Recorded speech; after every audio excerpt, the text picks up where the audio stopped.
आज हम दूसरी क्लास स्टार्ट करने जा रहे हैं जिसमें हम बायोलॉजी के बारे में आगे चलकर जानेंगे, दूसरा नेक्स्ट चैप्टर। ठीक है, तो यहाँ पे सबसे पहले हमने लिख रखा है सजीव और निर्जीव। सजीव क्या है और निर्जीव क्या है? जो सजीव की लास्ट इकाई होती है, सजीव की अपनी लास्ट इकाई जो होती है वो होती है सेल, यानी कोशिका। और निर्जीव की जो लास्ट इकाई होती है वो होती है एटम, यानी परमाणु। ठीक है, सजीव में मैंने बताया था सजीव वह होता है जो क्षतिपूर्ति स्वयं कर सके, और निर्जीव वही होता है जो जिसमें क्षतिपूर्ति स्वयं करने की कोई क्षमता नहीं होती है। अब तुम बताइए, एक पत्थर है, ये यहाँ से टूट जाता है, ये वापस क्षतिपूर्ति कर लेगा? यहाँ पे इसमें गड्ढा हो जाता है, भर जाएगा गड्ढा। लेकिन किसी पेड़ में अगर गड्ढा हो जाता तो क्या होता है, वो बढ़ जाता है, पूरा हो जाता है। इतना अंतर होता है सजीव और निर्जीव में। इसमें क्या होता है, जो सेल होती है वो एमिनो एसिड्स वगैरह वगैरह की बनी होती है, और ये सिर्फ परमाणुओं से मिलकर बने होते हैं। बायोलॉजी से आप क्या समझते हैं? बायो मतलब लाइफ, लॉजी मतलब उसका अध्ययन, स्टडी। ठीक है, यानी किसी भी जीव जंतु की लाइफ के बारे में अध्ययन करना ही बायोलॉजी कहलाता है। साधारण भाषा में विज्ञान की वह भाषा जिसमें हम जीवन या जीवधारियों का अध्ययन करते हैं, अनेक प्रकार के पेड़ पौधों, जीवाणु, विषाणु, इन सारी चीजों का अध्ययन करते हैं, उसे ही हम क्या है, बायोलॉजी कहते हैं। शब्द सर्वप्रथम किसने बायोलॉजी कहकर, जीव विज्ञान को जीव विज्ञान कहकर किसने पुकारा?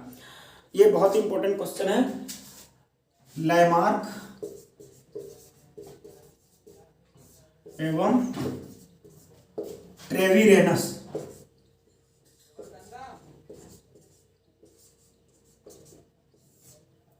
लैमार्क एवं ट्रेविरेनस ने।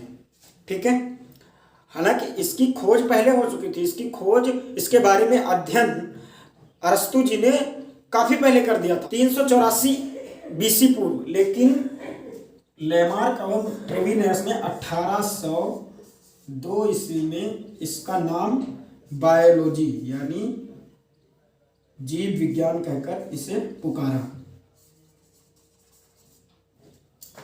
ठीक है, अब चलते हैं अरस्तु के बारे में। अरस्तु को बायोलॉजी का पिता क्यों कहा जाता है, इसके बाद। अरस्तु जो थे, इनके पिता क्या थे? एक वैद्य थे, राजकीय घराने में एक वैद्य थे। इसीलिए इन्होंने पेड़ पौधों जंतुओं के बारे में बहुत ज़्यादा अध्ययन किया था, और आगे चलकर जो प्लूटो के शिष्य रहे, 500 जीव जंतुओं का अध्ययन किया, जिससे रिलेटेड इन्होंने एक पुस्तक ही लिख डाली, हिस्टोरिया एनिमल्स। ये पुस्तक इस पुस्तक में इन्होंने 500 जीवधारियों का अध्ययन किया और वर्णन किया। इनका जन्म 384 ईसा पूर्व तथा इनकी मृत्यु 322 ईसा पूर्व हुई थी। 384 यानी ये तो ज़्यादा हो गया, ये कम। इसका मतलब ये है 384 ईसा पूर्व ये पैदा हुए। ये ईसा पूर्व क्या होता है, उल्टा चलता है, जैसे हमारी जन्म तिथि ना उल्टा जोड़ी जाती है, उसी तरीके से उल्टा चलता है। इसलिए यहाँ पे 322 ईसा पूर्व इन्होंने जो है अपने प्राण त्याग दिए और 500 जीव यानी जंतुओं का वर्णन किया था, तो इनके नाम रिकॉर्ड चला गया जीव विज्ञान का पिता।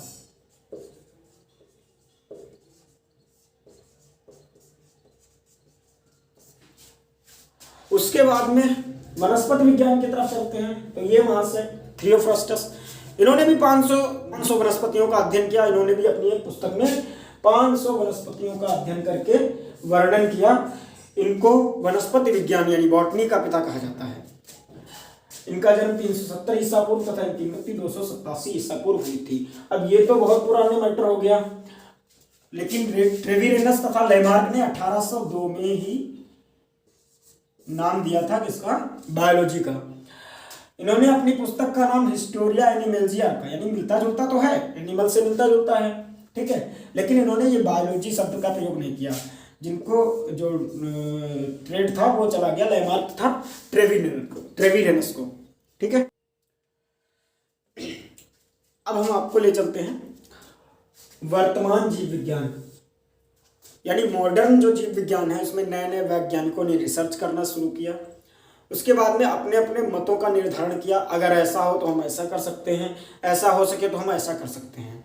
सबसे पहले जो हमारा है संगठन का सिद्धांत, इसमें इन्होंने यह बताया, यह सिद्धांत जो है कॉन्सेप्ट ऑफ ऑर्गेनाइजेशन, इसमें इन्होंने यह बताया कि अगर हम उस सारे रासायनिक तत्वों को या केमिकल जो एलिमेंट्स थे इकट्ठा करके शुरुआत से लैब में प्रोसीजर करें तो हम जो है जीव का विकास कर सकते हैं। इस सिद्धांत के अंतर्गत ये था। दूसरा था आपका कॉन्सेप्ट ऑफ बायोजेनेसिस। इसमें क्या बताया, जो अरबों साल पहले एमिनो एसिड समुद्र में जीवों का उद्भव हुआ, तो इसमें इन्होंने ये भी बताया कॉन्सेप्ट ऑफ बायोजेनेसिस में कि वो अरबों साल पहले हुआ था, अब ऐसा नहीं हो सकता है। हालांकि इस पर थोड़ी बहुत रिसर्च की गई, उसके बाद में जो है वैज्ञानिकों ने ऐसा ये मन में ठान लिया कि अब ऐसा नहीं हो सकता, ऐसी चीज़ों का विकास करते समय बहुत ज़्यादा टाइम लगेगा, हो सकता है आगे भाई इसको भी खोज लें। ठीक है, फिर आपका है कोशिका मत यानी cell, concept of cell, Schleiden तथा स्वान।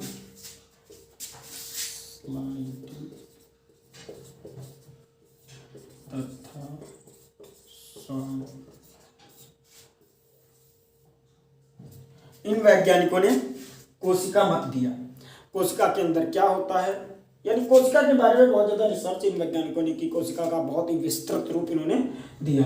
फिर है जैव विज्ञान मत, इसके अंतर्गत वैज्ञानिकों ने रिसर्च की, नए नए जीवों को खोजा। ठीक है, उसके बाद में है जीन मत। कोशिका के अंदर केंद्रक होता है, केंद्रक के अंदर गुणसूत्र होते हैं, गुणसूत्रों के ऊपर बहुत ही छोटे छोटे, ये कोशिका हो गई, ये केंद्रक हो गया, इसमें इस तरीके से, इस केंद्रक में जो इस तरीके से गुणसूत्र होते हैं, इस तरीके से घुमावदार, इसके ऊपर छोटे छोटे जीन चिपके हुए होते हैं। ठीक है, जो हमारी भौतिक संरचना और आनुवांशिक गुणों को पीढ़ी दर पीढ़ी आगे की तरफ ले जाते हैं। ठीक है, तो ये जो जीन मत था, ये जीन मत सामने निकल के आया, इसके बारे में वैज्ञानिकों ने रिसर्च करना स्टार्ट किया, ये अभी जल्दी जल्दी की बात है। फिर एंजाइम मत, जो हमारा मेटाबॉलिज्म यानी उपापचय होता है शरीर में, जो हम खाते हैं या पेड़ पौधे जो जड़ों से ग्रहण करते हैं, उसको कैसे कैसे भोजन के रूप में लिया जाता है, उसके बाद में कैसे कैसे उसका निष्कासन करते हैं। ठीक है, जैसे हम मल त्याग करते हैं, कैसे उसको लिया, उसमें से उपापचय हुआ, भोजन को अलग कर दिया गया, मल पदार्थ को अलग कर दिया गया, जो न्यूट्रिएंट्स हमें चाहिए होते हैं यानी जो पोषक तत्व चाहिए होते हैं, वो एंजाइम मिल करके पाचन करके उनको निकाल लेते हैं। ठीक है, एंजाइम जहाँ भी शरीर में पाया जाता है, इन्होंने जो है एक रिसर्च करके बताया आगे। अब हम आगे के कॉन्सेप्ट की तरफ बढ़ते हैं। अभी हमने जीवों के बारे में पढ़ा, कैसे कैसे हुआ, जीवधारियों के लक्षण क्या क्या होते हैं। जो जीव है यानी जो जीवित अवस्था में है, उसके क्या क्या लक्षण होंगे, चाहे वो पेड़ हो, चाहे वो पौधे हो, और चाहे वो मनुष्य हो, चाहे अन्य कीट, अन्य जंतु, समुद्री जीव, कुछ भी हो, उनके अंदर ये लक्षण जो है जरूर होंगे। ठीक है, तो क्या क्या लक्षण होते हैं देखते हैं। सबसे पहले आता है जीवन चक्र। जीवन चक्र का मतलब होता है कब वो पैदा हुआ, कितने दिनों तक वो पृथ्वी पर जिया, उसके बाद में कब मर गया, जीवन में क्या क्या अवस्थाएं आई, कैसे कैसे उसका जो है कहाँ कहाँ से भोजन ग्रहण करता है, ये सारी चीज़ें जीवन चक्र में आती हैं। जैसे मनुष्य का ही रख लीजिए, आजकल तो मुश्किल से 50 से 60 साल ही रह गया मनुष्य, बस पैदा होने के मतलब 50 से 60 साल। कोई कीट हो, कोई 56 डेज का होता है, कोई खरपतवार हो 2 महीने 3 महीने, ऐसे उसकी लाइफ होती है।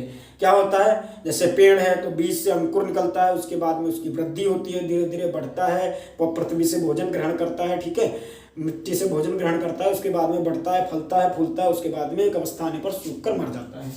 उसी तरीके से कोई कीट भी होता है। कीटों में क्या होता है, पहले वो अंडे देते हैं, अंडे देने के बाद में उसका लार्वा बनता है, फिर वो पत्तियों को खाता है, पत्तियों के खाने के बाद में एक ऐसी अवस्था आती है कि वो सुसुप्तावस्था में चला जाता है। ठीक है, सुसुप्तावस्था ऐसी अवस्था होती है जिसमें वो कोई भी क्रिया नहीं करता है, बस साधारण सा बैठा रहता है एक जगह पर। ठीक है, सारी उसकी शरीर का जो नर्वस सिस्टम होता है एकदम डाउन हो जाता है। उसके बाद में उसके पंख निकलते हैं, फिर वो उठता है और प्रजनन करता है, उसके बाद में वो उसकी डेथ हो जाती है।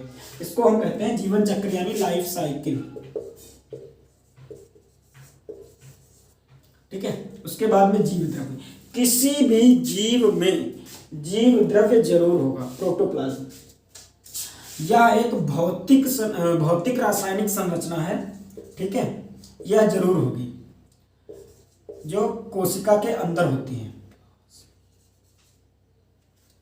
उसके बाद में कोशिका संरचना, जीवन है, जीवन का निर्माण कोशिकाओं से हुआ, कोशिका संरचना तो होगी ही होगी। रासायनिक, भौतिक रासायनिक संगठन ये भी है, ठीक है। उसके बाद में उपापचय, हम आप पेड़ पौधे जो भोजन ग्रहण करते हैं उसको कैसे पचाया जाता है, क्या क्या एंजाइम यूज होते हैं, कैसे उसका उपापचय होता है, कैसे माइटोकॉन्ड्रिया ऊर्जा का उत्सर्जन करता है, ये सारी चीजें उपापचय में आती है। यानी मेटाबॉलिज्म जरूर होगा, मेटाबॉलिज्म जरूर होगा। श्वसन, मछलियां फेफड़ों के द्वारा नहीं करती, समुद्री जीव गिल्स के द्वारा, यानी मछलियां जो होती हैं गिल्स के द्वारा श्वसन करती हैं, पानी से ही ऑक्सीजन ले लेती हैं। हम आप श्वसन करते हैं, ऑक्सीजन लेते हैं, जितने भी जीव हैं, ठीक है, वो श्वसन लेते हैं, ऑक्सीजन लेते हैं। लेकिन उसके बाद में जो हमारा पेड़ पौधे हों वो CO2 ग्रहण करते हैं। लेकिन पीपल का पेड़ रात के समय में ऑक्सीजन लेता है, दिन के समय में CO2 लेता है, ठीक है। बाकी पेड़ पौधे CO2 लेते हैं, हम ऑक्सीजन लेते हैं, ठीक है। किसी भी जीवधारियों को पोषण तो चाहिए होगा, यानी न्यूट्रिशन चाहिए होगा उसके जीवन के लिए। जो उसके जो कोशिका के अंदर प्रोटोप्लाज्म होता है उसमें जो चीज़ें होती हैं उन चीज़ों को बरकरार रखने के लिए, ताकि वो जिंदा रह सके, ये पोषण चाहिए होता है। मछलियाँ, छोटी मछलियाँ खा जाती हैं, हम आप भोजन करते हैं, पेड़ पौधे जमीन से न्यूट्रिशन लेते हैं डायरेक्टली, ठीक है। वो अपना पत्तों से बनाकर क्लोरोफिल से लेते रहते हैं, ठीक है। उसके बाद में आपका हो गया वृद्धि, ग्रोथ। अगर जीव है तो वो ग्रोथ करेगा, चाहे वो अपना बीजाणु से करे, आई मीन जैसे हम आप होते हैं, हम आप में क्या होता है, चारों तरफ की वृद्धि होती है। जितने भी जंतु हैं, जंतु में चारों तरफ की वृद्धि होती है। पेड़ पौधों में जो उसका विभज्योतक होता है, यानी ऊपर साइड में, जड़ों के साइड में वृद्धि होती है, ठीक है, वृद्धि होती है। प्रजनन होता है पेड़ पौधे में, जो पेड़ पौधे में अलग तरीके से होता है, हम आप में अलग तरीके से होता है। जीवाणु अपने चल बीजाणु करके कैसे भी करके प्रजनन करते हैं, अपने वंश को आगे बढ़ाते हैं। गति, मूवमेंट भी होता है, मूवमेंट भी होता है। पेड़ पौधे भी चलते हैं, पता आपको, पेड़ पौधे भी चलते हैं, लेकिन बताएंगे नेक्स्ट शॉर्ट वीडियो में, आपको बताएंगे कैसे चलते हैं पेड़ पौधे, ठीक है। लेकिन हर एक जीव जो है गति करता है।